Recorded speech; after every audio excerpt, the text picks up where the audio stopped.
Hi everyone, it's Lazybones, owner and CEO of Lazybones Inc. Today I kind of just wanted to make a video.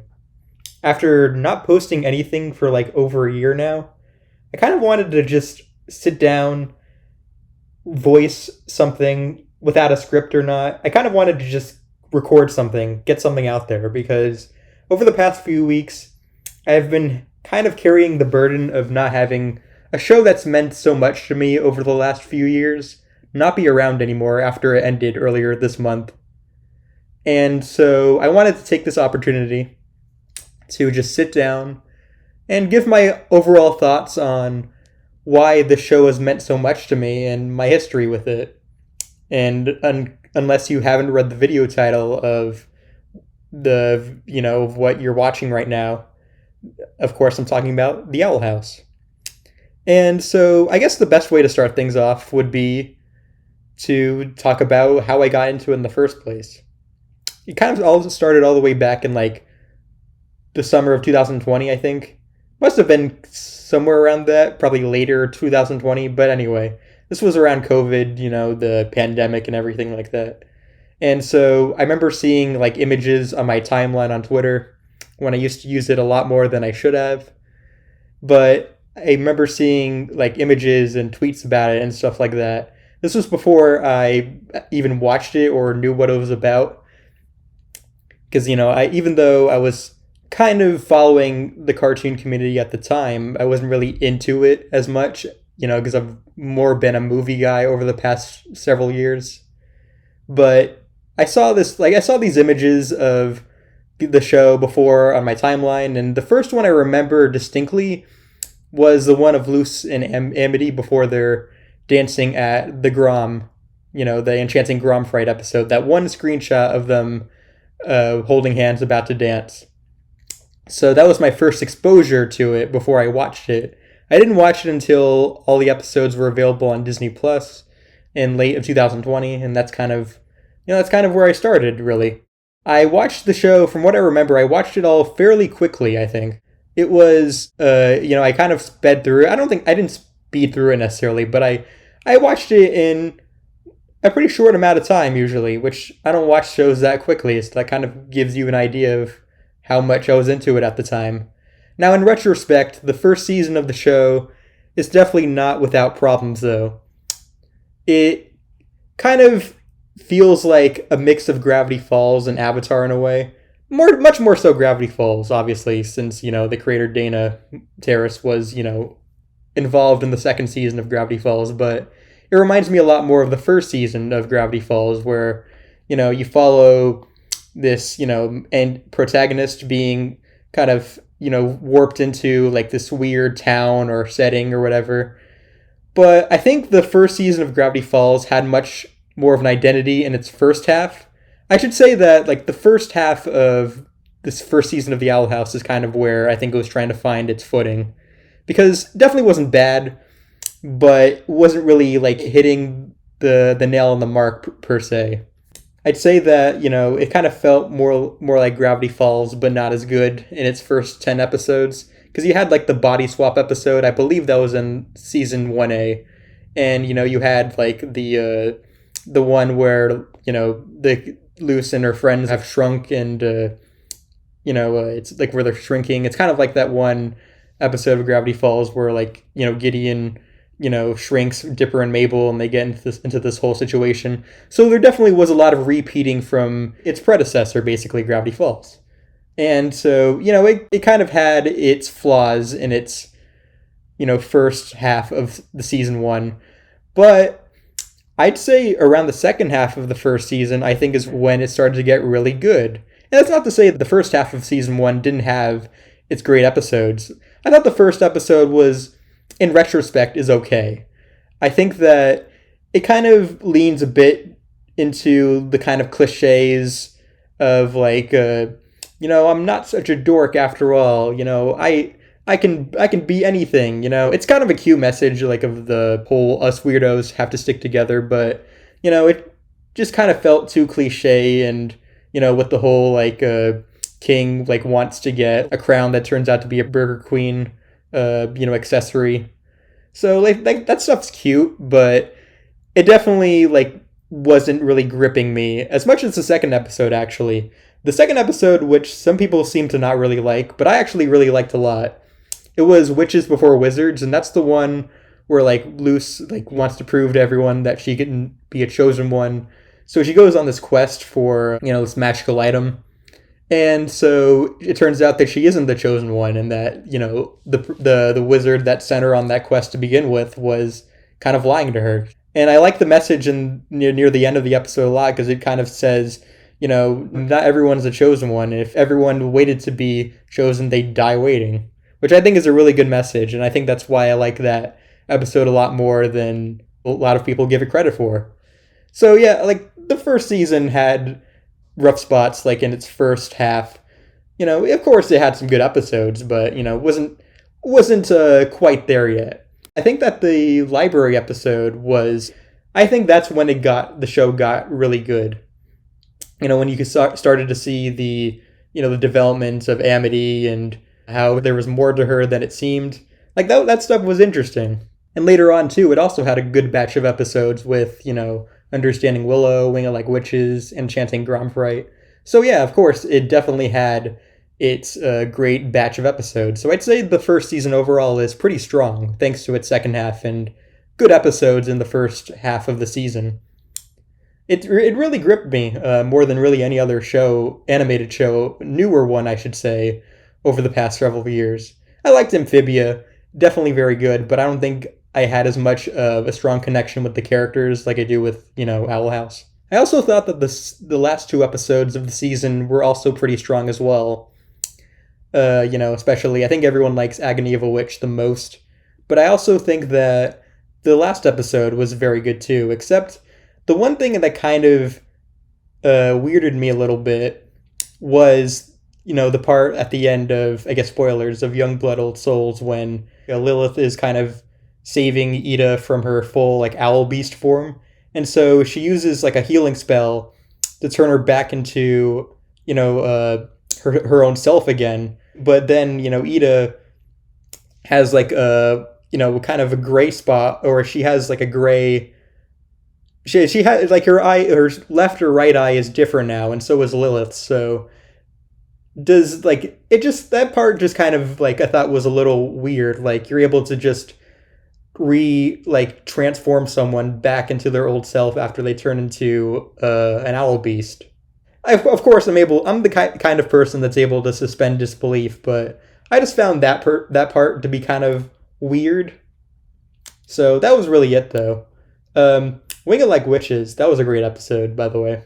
Before season 2 came out, however, we got the news that the show was indeed getting renewed for a season 3, but we also found out that this third season was going to be shortened into 3 episodes. Let me remind you that this news broke out before the second season in 2021, the summer of 2021, that it premiered. So, like a whole year and a half before the third season came out, we found out it was just going to be, instead of the usual 20 episodes per season, it was going to be just 3 40-minute specials. So it was kind of sad for me that this show that I just got really into just about, 6 months ago, I found out was ending sooner than I expected. But of course, I was still there for the ride and everything, so of course I still continued the show after that. And so, when season 2 premiered in that summer of 2021, I watched all the episodes and, I really loved them.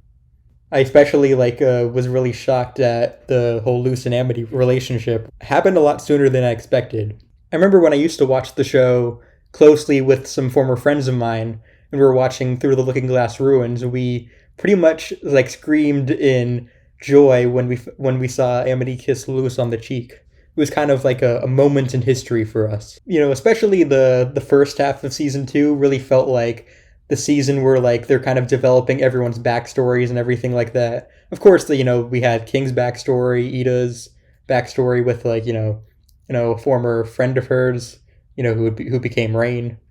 It was an interesting way to kind of make the show, add the show more meat to its bones. Not to say there weren't any deep stuff going on in the show already, but it made it more interesting. I think it kind of gave us a whole new, interesting perspective of this world and these characters. I especially thought that the episode Yesterday's Lie, I think, was one of the best episodes of the show. It still is one of the best episodes because I think that it, kind of created a whole new character for Luz's mom, Camila, and, kind of gave us a whole new perspective on her because we didn't really know much about her until that episode because we just saw her at the beginning of the first episode. A little bit more so Camila's like Grom form in Enchanting Gromfright.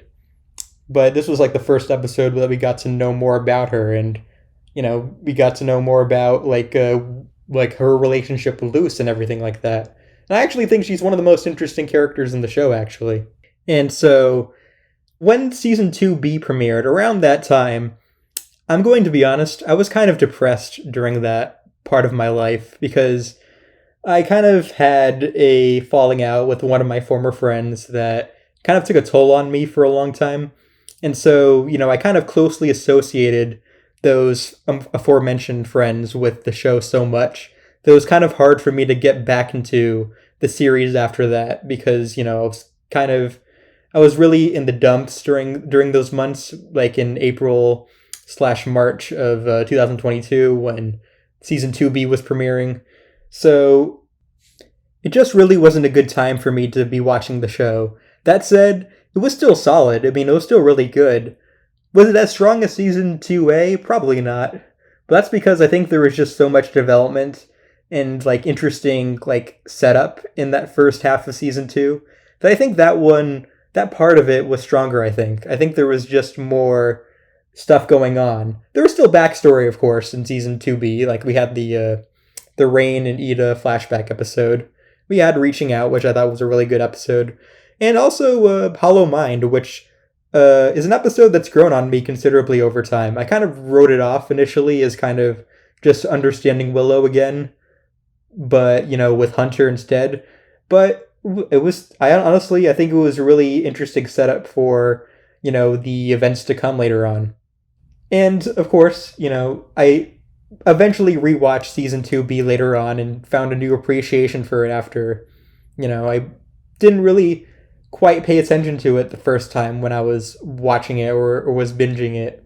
A couple more things about the second half of the season that definitely struck a chord with me were, of course, I think the moment in Reaching Out where like Luz, reveals that her father had passed away a long time ago. And, we as the audience didn't even know that until near the end of the episode when she revealed it to Amity. And I think that is really clever, actually, because in that type of scenario where, like, a main character is doing kind of stupid things, because they're trying to hide something from, their love interest or, other companion, they usually, it's something that we as the audience already know they're insecure about. But in the episode, like, we don't know what Luz is all worried about until like the last moment when she talks to Amity about it, and that was just a really cool way of keeping us anticipated. And I found out that apparently the subplot tragedy that happened to Luz's dad is also personal with Dana's own life. So I think that in itself is also very touching and kind of emotional. It makes the show more personal, I think. And I think it is a very personal show to not just Dana, but also the entire crew as well. Another thing that really struck a chord with me is the moment in Clouds on the Horizon when Amity is like, stepping up for her girlfriend to, her own mother. And it kind of made me, thinking about that more recently, it's kind of made me realize that I think the reason why Amity had such an affection and love for Luz at such an early stage in the show was because she was the only person in her whole life that ever like actively showed kindness to her, because she was forced to be around friends like Basha that were kind of mean and nasty in their nature, and her own mother was kind of a bitch, and her father never always kind of neglected her because not that he hated her or anything, but he was always occupied with his own work. So that also, makes you realize why Amity, struck such a connection with Luz. And she probably wouldn't have had the same connection with her had she not been, so closely loved by someone in her life. Because she had her siblings, but they kind of teased her a lot in the first season and weren't really. You didn't see them as nice to her later on until like she bonded a friendship with Luce. So I think that's also an interesting, thing to think about. So of course, in between season 2B and 3, there was that long hiatus where, I was kind of scared for the last 3 episodes of the entire show, like the only animated show that I'd say I felt so deeply invested in over the past few years. I loved Amphibia, but The Owl House is like another top tier for me in terms of like shows like Avatar or Gravity Falls, those types of shows. Amphibia's still good though. So, I watched Thanks to Them when it came out. It was a really good premiere episode actually of the season. I think season 3 is about as tight of a season as you could hope for because, given the circumstances, the seasonal shortening, all the events that couldn't have happened because they had to tell the story in such a short amount of time, it was probably the best way it could have turned out, really. That said, like, I still had some nitpicks with the season overall, season 3. Second episode especially, that's where I think everyone has the problem with them bringing back Kikimora, who was, not the best villain to bring back from the second season. Like, I get why they brought her back in the show earlier on, because, obviously, like, she was an essential part of season 2 and even season 1 near the end. But there was, like, other stuff we probably would have liked to see more with, like, what were Luce and her friends up to in the, in the human realm when they were there over the montage and Thanks to Them. A lot of stuff like that. And I do hope one day we do get the Lost Adventures comic that Dana has been talking about, for a long time, where like it shows a lot of the lost episodes we could have gotten in a regular season 3. But I do think that I guess one thing that's kind of been on my mind, I guess with the shortening is that it potentially gave it the opportunity to not repeat a lot of the same stuff that Amphibia did in its third season, with the whole, Earth filler episodes. Because, I guess people would compare it a lot more to Amphibia if, it did have that approach to its third season, if it did have, that extended season 3. I brought this up to a bunch of friends, but, I like to compare, like, the trilogy of specials in the season 3 of The Owl House to, like, a Lord of the Rings trilogy. Thanks to Them is, like, the Fellowship of the Ring, and for the future is, like, the Two Towers, and the big epic finale, Watching and Dreaming, is like Return of the King, For the future, I think, is kind of how I saw the Two Towers initially when I watched the special on it. It kind of felt more like it was just setting up the final episode and having, conflicts in it that weren't really super interesting, but I will say that the stuff in For the Future that was really good were really good. Like, I like the stuff a lot with Willow and Luce and her mom especially. Like, that whole scene where Luce is talking to her mom about how she doesn't want to leave the demon realm, but Camila is, like, admitting to some of her mistakes, and, it was a beautiful scene. Like, Luce was saying, I finally got understood for once, It was, it's a scene that's been talked about a lot, but I think it's one of the most emotional beats in the show. But with all we've talked about so far, I guess that brings us to the last episode, Watching and Dreaming. I was dreading this the day that it came out. Before this, I should say, like, I was dreading the final episode. Not that I wasn't excited for what it would be, but it was the last of the show. Just only about 2.5 years after I got into it. I should say, though, when I finished the episode, I was like, holy cow, that was such an awesome way to end it. Had so many great character resolutions. The best way they could have resolved the entire show, really. Just from the character arcs, the character relationships, that was like top notch.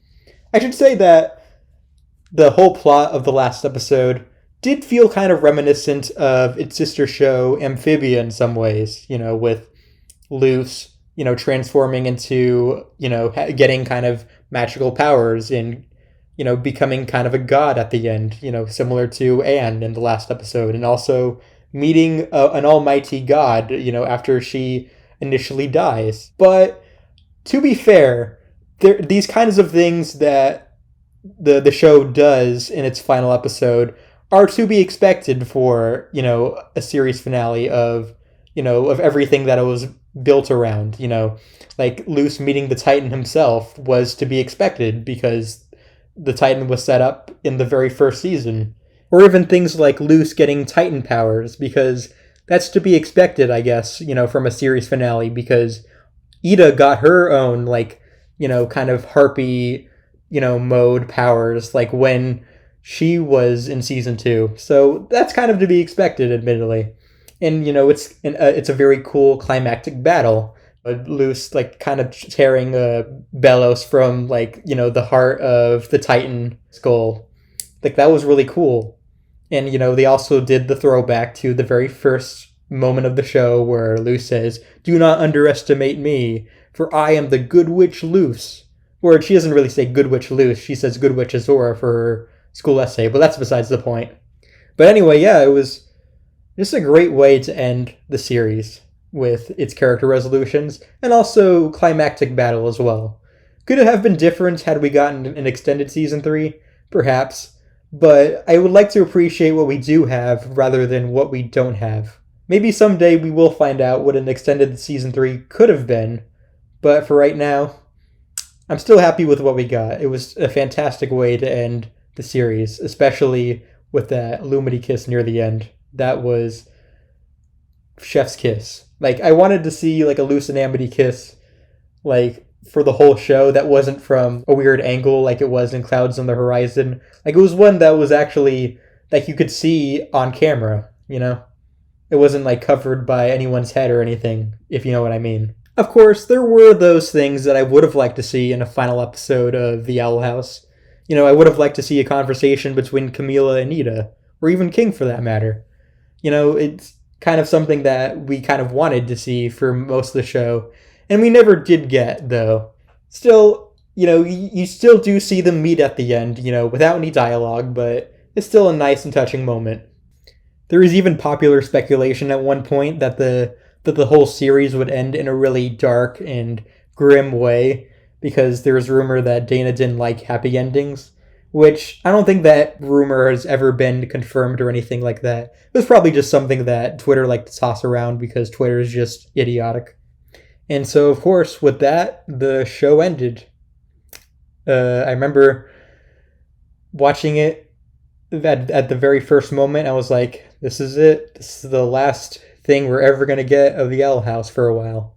Perhaps there will be a future for it, maybe in the form of spin-offs or comics, but we don't really know right now because Dana's taking a break because she worked really hard, and I really hope that she has a good break for herself because she worked really hard on a show that the company clearly didn't give a shit about.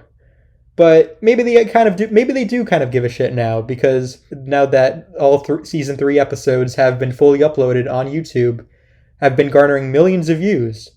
It's really impressive, actually, that for a show that they neglected from the very beginning, like even before season 1 completed airing in 2020 is when they made the decision to cut the show in season 3. I hope that they're regretting that decision right now. And honestly, as cynical as this sounds, this might be the end of an era for me, for being an avid fan of cartoons, I should say. I will, of course, always love these types of animated shows, but these more ambitious projects, these kind of interesting ones, I should say, that really resonate with me, might not be made for a while. Of course, I'm able to always enjoy the off-the-wall, silly, episodic shows, like Smiling Friends or Rick and Morty to an extent. I think that these types of serialized shows, that are kind of darker and made for a teen audience, I feel like these types of animated shows aren't going to be made as much anymore because streaming services hate animation. Cough, cough. HBO Max, cough, cough. But if these types of networks and companies are just going to greenlight more boring and safe, risk-free shows that are in the realm of animation, I don't really see a reason why I should stick around as much. That might be a really pessimistic way of looking at things right now, but with how bad the animation industry, especially in the TV industry, is doing right now, it's kind of hard not to be that negative around it. Of course, I'll always love these types of animated shows. And if there's more to come, then I'll be more than happy to check them out. But right now, I think that I'm going to kind of take a rest from watching TV animation. I'll probably watch a few of them moving forward, like Unicorn Warriors Eternal, but I'm not gonna really seek them out as much anymore because I think the Owl House was kind of the end of an era for me in a way. So I guess I'd like to say that this whole video recording session has kind of been therapeutic for me because it's my way of saying goodbye to a show that means so much to me and so many other people. This utterly amazing show that's one of the best animated series I've ever seen, I'll always look back on with the same fond memories I have of so many other shows that I grew up with. I hope we get more content from the Owl House someday, but for right now, the Owl House will always be special to me and so many other people.